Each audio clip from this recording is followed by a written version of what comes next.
Next, it's another drawing that we will create to make here, and it's a nice lovely face we have drawn and with big ears like this. This is how we have made the eyes over here and the happy face. Here's a nice shirt that we are trying to design of this nice cute elephant look that we have created here, and this is how we have colored it.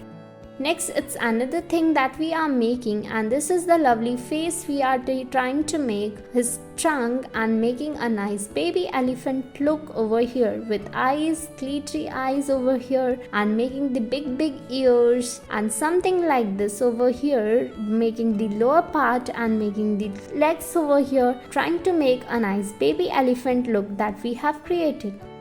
And next one, we are trying to make something else, and this is the other pattern that we are creating with the ears on top and making something like this eyes over here. This is the beautiful eyes and the looks that we have drawn of this cute female rabbit that we have created over here, and the legs, and this is how we have made such a cute cartoon.